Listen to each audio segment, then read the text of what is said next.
السلام عليكم ورحمة الله وبركاته، حبايبي عاملين ايه؟ وحشتوني جدا جدا من الفيديو اللي فات. فيديو جديد في قناة عالم ملك. نبدأ الفيديو بتاعنا ونقول بسم الله والصلاة والسلام على رسول الله عليه أفضل الصلاة والسلام. زي ما انتوا شايفين هنعمل النهاردة مع بعض أكل حلو قوي قوي. وعايزة أقول لكم يعني بالبواقي بتاعة التلاجة. يعني لو فايض عندك صدر فرخة ومش عارفة تعملي فيه ايه، هقولك تعملي بيه ايه.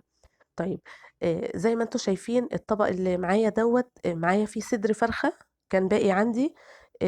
طبعا ده مستوي وكل حاجة. مسكته بقى نسرته كده نساير صغيرة زي ما انتم شايفين وحطيته في الطبق. طيب، احنا هنستغله ازاي او هنعمل له اعادة تدوير ازاي؟ هقول لكم. معايا هنا بطاطس، هبتدي ان انا اقطعها. بس اقطعها تخين شوية زي ما انتم شايفين انا بقطعها كده اهو. وكان عندي كوسة، كانت موجودة عندي في التلاجة. ابتديت ان انا ايه، يعني غسلتها وابتديت ان انا اقطعها شرايح طولية كده بالشكل دوت اهو. ومعايا هنا بقى ايه، الطماطم. آه، اهو ادي البطاطس وادي الكوسة. هنبتدي بقى. معايا طماطميتين كبار، هبتدي بقى ان انا اقطعهم قطع صغيرة كده بالشكل ده. وهنا في الكبة انا كنت فرمة بصل اهو زي ما انتوا شايفين. وزي ما انتوا شايفين هنا على البوتاجاز حطيت الطاسة فيها شوية من الزيت أو سمنة زي ما تحبي، وقطعة من الثوم أو معلقة كبيرة من الثوم. ونزلت بالبصل اللي احنا فرمينه، ونزلت بشوية من الملح، وشوية من الفلفل الأسمر. وابتدي أقلب الكلام ده كله على بعضه لحد لما البصلة تتشوح معايا وتدبل. تمام كده اهو. هننزل بقى هنا بالفلفل الألوان. الفلفل الألوان ده نطلعه من الفريزر اهو. معلش بقى على الصوت بتاعي، الصوت مغير شوية. عندي دور برد يعني فظيع، مش قادرة اخد نفسي. صدري وجعني وكحة رهيبة. الحمد لله. طيب، قلبنا الكلام ده كله على بعضه اهو.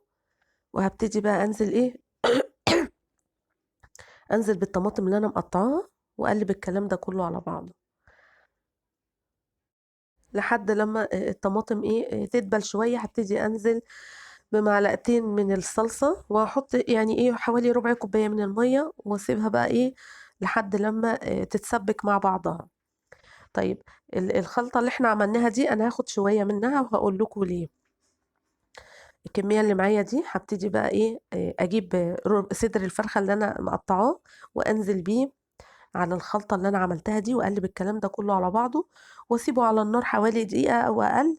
وكده ولا كده صدر الفرخة مستوي. طيب، بالنسبة للحبة اللي أنا أخدتهم دول، كان عندي شوية من اللحمة المفرومة في الفريزر مستويين، لحمة متعصجة، ونزلت بيها برضو على الخلطة اللي أنا عملتها دي. برضو هقول لكم ليه. تابعوا بس الفيديو للآخر وتعرفوا أنا عملت إيه. عملت اللحمة المتعصجة دي لإيه أهو. كده خلصنا الحشوة بتاعتنا. طيب، هنا معايا زيت. هبتدي بقى إيه، أقلي أقلي البطاطس وأقلي الكوسة اهو زي ما انتم شايفين بالشكل ده. يعني هقليها يعني نص قلية يعني، مش هقليها لحد ان انا محمرها، لا يعني هتستوي بس ما تتحمرش جامد. فاهمين قصدي؟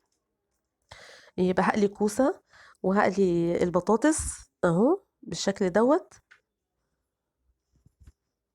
هنعمل مع بعض النهاردة صينية حلوة قوي قوي قوي وهتعجبكم. طيب، هنا كنت انا غليت الكركديه على على النار وكان بارد، وهبتدي انزل بيه في الازازه اهو زي ما انتم شايفين. معلش العطسه اللي انتم سمعتوها دي محمد ابني كان بيعطس، البيت كله عنده برد، انا عديتهم كلهم.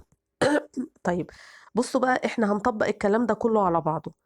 يبقى هنا معايا صينيه، وهنا البطاطس اللي انا قليتها والبدنج اللهم صل على النبي والكوسه اللي انا قليتها. وهنبتدي بقى نرص البطاطس اهو زي ما انتم شايفين بالشكل ده اهو.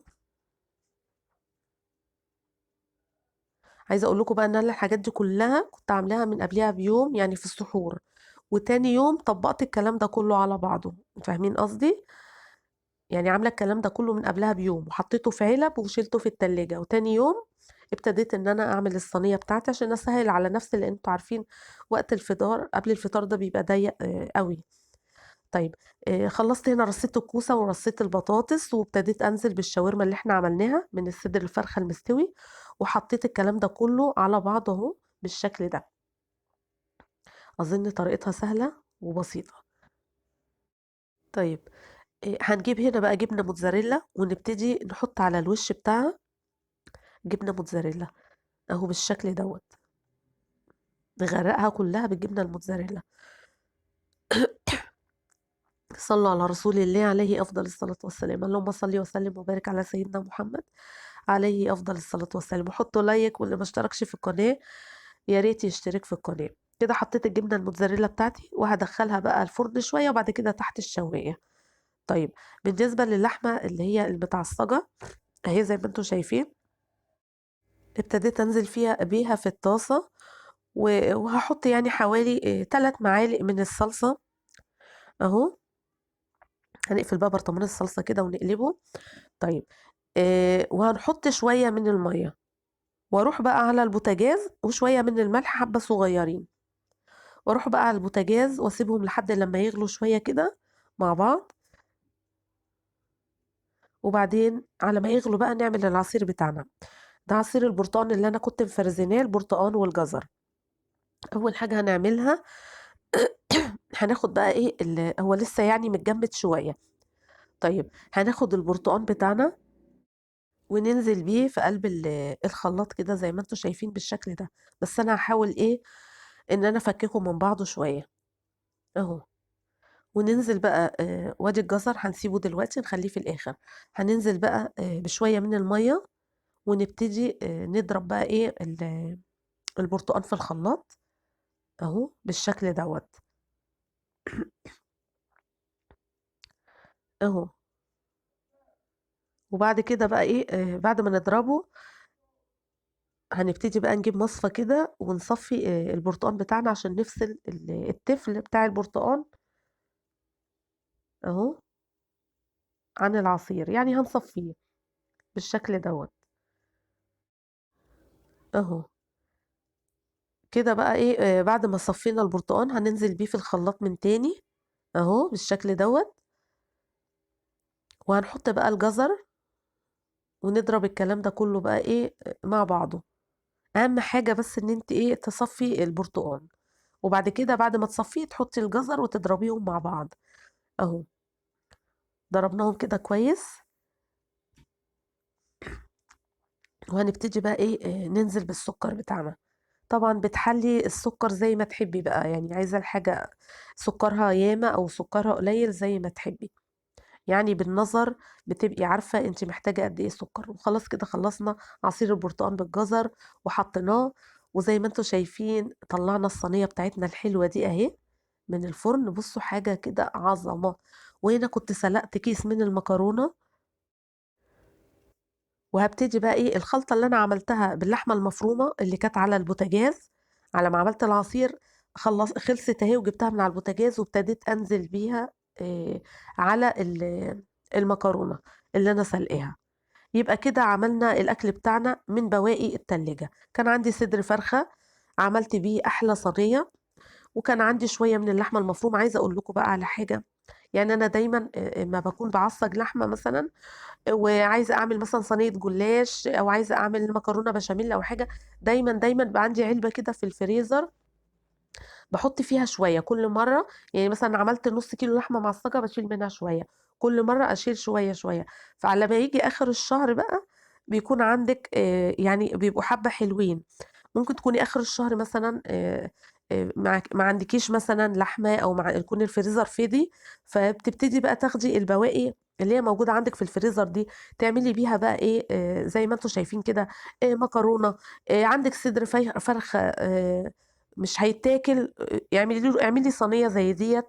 يعني حاولي إن أنتِ ما ترميش حاجة خالص. طبعًا أنتم عارفين الحاجة غالية اليومين دول، فعلى قد ما تقدري ما ترميش حاجة خالص. أي حاجة عندِك حاولي إن أنتِ تستغليها، تعمليها بطريقة حلوة.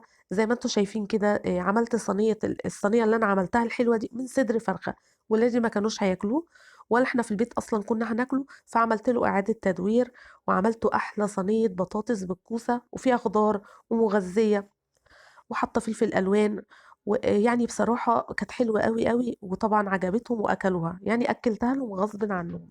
كانوش عايزين ياكلوا صدر الفرخة، بس أكلته لهم غصب عنهم. وعملت أحلى صينية أهو. وعملت طبعا محمد ابني ما كانش عايز ياكل من الصينيه ديت، فقال لي انا عايز مكرونه. فطلعت زي ما قلت لكم اللحمه المتعصجه اللي عندي في الفريزر. كان عندي شويه صغيرين، بس قدرت ان انا استغلهم واحطهم على المكرونه.